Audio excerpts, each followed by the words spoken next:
Hi friends, ಇವತ್ತು ನಾನು ನಿಮಗೆಲ್ಲ ಜೋಳದ ರೊಟ್ಟಿ ಮೆದುವಾಗಿ ಹೇಗೆ ಮಾಡೋದು ಅಂತ ತೋರಿಸ್ಕೊಡ್ತೀನಿ ಬನ್ನಿ.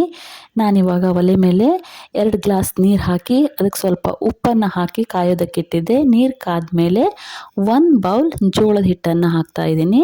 ಇಲ್ಲಿ ನೋಡಿ, ನಾನಿವಾಗ 1 ಬೌಲ್ ಜೋಳದ ಹಿಟ್ಟನ್ನು ತೊಗೊಂಡಿದ್ದೆ. ಇದನ್ನು ಹಾಕಿ ಚೆನ್ನಾಗಿ ಕಲಿಸ್ಕೊತಾ ಇದ್ದೀನಿ.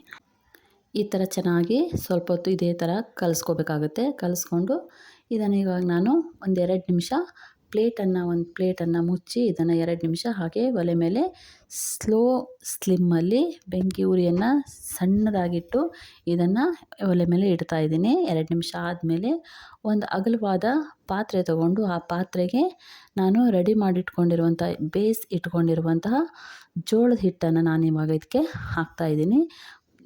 ನೋಡಿ, ಪೂರ್ತಿಯಾಗಿ ಇದನ್ನು ನಾನು ತೆಗೆದು ಈ ಅಗಲವಾದ ಪಾತ್ರೆಗೆ ಹಾಕ್ತಾಯಿದ್ದೀನಿ. ಇವಾಗ ಹಾಕಿದ್ಮೇಲೆ ಇದು ತುಂಬ ಮೆದುವಾಗಿರುತ್ತಲ್ವ, ಸೊ ಇದಕ್ಕೆ ನಾವಿವಾಗ ನೋಡಿಕೊಂಡು ಎಷ್ಟು ಹಿಟ್ಟು ಬೇಕೋ ಅಷ್ಟು ಒಣ ಜೋಳದ ಹಿಟ್ಟನ್ನು ಹಾಕ್ತಾ ಬರಬೇಕಾಗುತ್ತೆ. ನಾನು ನೋಡಿ ಇವಾಗ ಇದಕ್ಕೆ ಒಣ ಜೋಳದ ಹಿಟ್ಟನ್ನು ಮಿಕ್ಸ್ ಮಾಡ್ತಾಯಿದ್ದೀನಿ. ಈ ಥರ ಹಿಟ್ಟನ್ನು ನೋಡ್ಕೋತಾ ಎಷ್ಟು ಬೇಕೋ ಅಷ್ಟು ನೋಡ್ಕೋತಾ ಹಾಕ್ಕೋತಾ ಬರಬೇಕಾಗುತ್ತೆ. ಹಾಕ್ಕೊಂಡು ಚೆನ್ನಾಗಿ ಇದನ್ನು ಕಲಿಸ್ಕೋಬೇಕಾಗುತ್ತೆ. ಈ ಹಿಟ್ಟನ್ನು ನಾವು ಎಷ್ಟು ಚೆನ್ನಾಗಿ ನಾದ್ಕೋತಾ ಬರ್ತೀವೋ ಅಷ್ಟು ಚೆನ್ನಾಗಿ ನಮ್ಮ ರೊಟ್ಟಿ ಬರುತ್ತೆ. ನಮ್ಮ ರೊಟ್ಟಿ ಚೆನ್ನಾಗಿ ಹರಿದೇ ತೆಳುವಾಗಿ ಬರಬೇಕು ಅಂದರೆ ನಾವು ನಾದ್ಕೊಳ್ಳೋ ಹಿಟ್ಟಿನ ಮೇಲೂ ಡಿಪೆಂಡ್ ಆಗಿರುತ್ತೆ. ನಾವು ಚೆನ್ನಾಗಿ ಹಿಟ್ಟನ್ನು ನಾದ್ಕೊಳ್ಳದೆ ಹಾಗೆ ರೊಟ್ಟಿಯನ್ನು ಮಾಡೋಕ್ಕೆ ಹೋದರೆ ಹರಿದು ಹೋಗೋ ಚಾನ್ಸಸ್ ಇರುತ್ತೆ. ಸೊ ಅದಕ್ಕೋಸ್ಕರ ನಾವು ಹಿಟ್ಟನ್ನು ಚೆನ್ನಾಗಿ ನಾದ್ಕೋಬೇಕಾಗುತ್ತೆ. ಇಲ್ಲಿ ನೋಡಿ, ನಾನಿವಾಗ ಎಷ್ಟು ಚೆನ್ನಾಗಿ ಹಿಟ್ಟನ್ನು ನಾದ್ಕೋತಾ ಇದ್ದೀನಿ.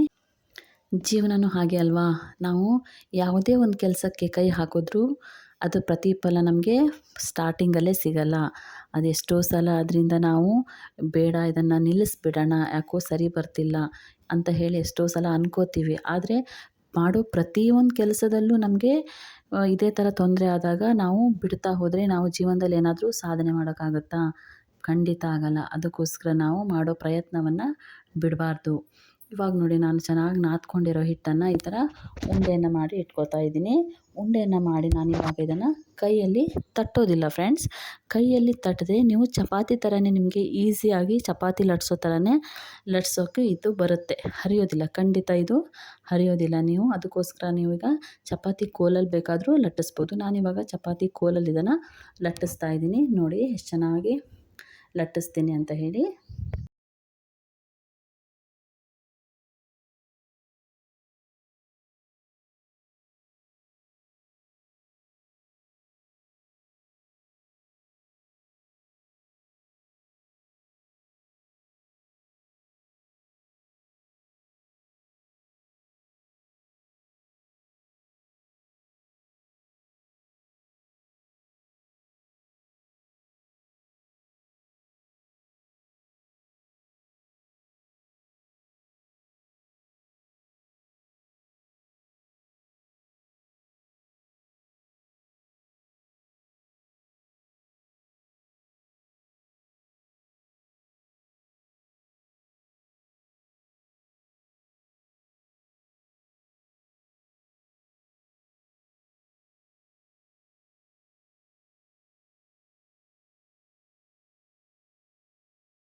ನಾವು ಯಾವತ್ತೂ ಮಧ್ಯ ಲಟ್ಟಿಸ್ಕೊತ ಹೋಗಬಾರ್ದು, ಸೈಡ್ ಎಡ್ಜಲ್ಲಿ ಅದನ್ನು ಲಟ್ಟಿಸ್ಬೇಕಾಗುತ್ತೆ. ನೋಡಿ, ಇವಾಗ ನಾನು ಚಪಾತಿ ರೆಡಿ ಆಗಿದೆ. ಇವಾಗ ಒಲೆ ಮೇಲೆ ನಾನು ರೊಟ್ಟಿ ಹಂಚನ್ನು ಇಟ್ಟಿದ್ದೀನಿ. ರೊಟ್ಟಿ ಹಂಚು ಕಾದ್ಮೇಲೆ ಇವಾಗ ನಾನು ಲಟ್ಟಿಸ್ಕೊಂಡಿರುವಂಥ ರೊಟ್ಟಿಯನ್ನು ಹಾಕ್ತಾಯಿದ್ದೀನಿ. ರೊಟ್ಟಿಯನ್ನು ಈಗ ಸ್ವಲ್ಪ ಹೊತ್ತು ಬೇಯೋದಕ್ಕೆ ಬಿಡಬೇಕಾಗುತ್ತೆ. ಇವಾಗ ನಾನು ಒಂದು ಬಟ್ಟೆಯಲ್ಲಿ ನೀರನ್ನು ಹಚ್ಕೊಂಡು ಆ ಬಟ್ಟೆಯ ಮೇಲ್ಗಡೆ, ರೊಟ್ಟಿ ಮೇಲ್ಗಡೆ ಏನು ಹಿಟ್ಟಿರುತ್ತಲ್ವ ಅದನ್ನೆಲ್ಲ ಇವಾಗ ನಾನು ಚೆನ್ನಾಗಿ ಒರೆಸ್ಕೋತಾ ಬರ್ತಾಯಿದ್ದೀನಿ. ರೊಟ್ಟಿ ಮೇಲ್ಗಡೆ ನಾವು ಒಣ ಹಿಟ್ಟು ಲಟ್ಟಿಸ್ಕೊಂಡಿದ್ವಲ್ಲ ಆ ಹಿಟ್ಟನ್ನೆಲ್ಲ ನಾನಿವಾಗ ಒಂದು ಬಟ್ಟೆಗೆ ನೀರು ಹಚ್ಚಿ ಅದನ್ನೆಲ್ಲ ಚೆನ್ನಾಗಿ ಒರೆಸ್ಕೋತಿದ್ದೀನಿ. ಈಗ ಒಂದು ಸ್ವಲ್ಪ ಹೊತ್ತು ಅದನ್ನು ಬೇಯೋದಕ್ಕೆ ಬಿಟ್ಟು ನಂತರ ಇದನ್ನು ನಾನು ಉಲ್ಟಾ ಇನ್ನೊಂದು ಸಲ ತಿರ್ಸಿ ಹಾಕಿ ಬೇಯಿಸ್ತೀನಿ. ಇಲ್ಲಿ ನೋಡಿ, ರೊಟ್ಟಿ ಹರಿದೇ ಇಲ್ಲ, ಒಂದು ಸ್ವಲ್ಪನೂ ಎಷ್ಟು ಚೆನ್ನಾಗಿ ಬಂದಿದೆ ಅಂತ ಹೇಳಿ. ನಿಮಗೆ ರೊಟ್ಟಿ ಮೃದುವಾಗಿ ಬರೋದಕ್ಕೆ ನಾನು ಒಂದು ಸೀಕ್ರೆಟ್ ಟಿಪ್ಸ್ ಹೇಳ್ತೀನಿ ಅಂತ ಹೇಳಿದ್ದೆ ಅಲ್ವಾ? ಏನಂತ ಹೇಳಿದ್ರೆ, ಇವಾಗ ನೀವು 4 ಲೋಟ ಜೋಳದ ಹಿಟ್ಟು ನಿಮ್ಮ ಹತ್ರ ಇದೆ ಅಂತ ಹೇಳಿದರೆ, ಅದಕ್ಕೆ ನೀವು ಒಂದು ಅರ್ಧ ಗ್ಲಾಸಷ್ಟು ಅಕ್ಕಿ ಹಿಟ್ಟನ್ನು ಸೇರಿಸಿ ಇಟ್ಕೋಬೇಕಾಗತ್ತೆ. ಜೋಳದ ಹಿಟ್ಟಿನ ಜೊತೆ ಅರ್ಧ ಗ್ಲಾಸ್ ಅಕ್ಕಿ ಹಿಟ್ಟನ್ನು ಮಿಕ್ಸ್ ಮಾಡಿ ಇಟ್ಕೊಂಡಾಗ ಅದು ನಿಮಗೆ ಚೆನ್ನಾಗಿ ಬರುತ್ತೆ, ರೊಟ್ಟಿ ಮೆದುವಾಗಿ ಬರುತ್ತೆ. ಸೊ ಈ ಟಿಪ್ಸನ್ನು ನೀವು ಒಂದು ಸಲ ಫಾಲೋ ಮಾಡಿ ನೋಡಿ. ನಿಮ್ಮ ರೊಟ್ಟಿ ಖಂಡಿತ ಮೃದುವಾಗಿ ಬರುತ್ತೆ, ಚೆನ್ನಾಗಿ ಬರುತ್ತೆ ಕೂಡ.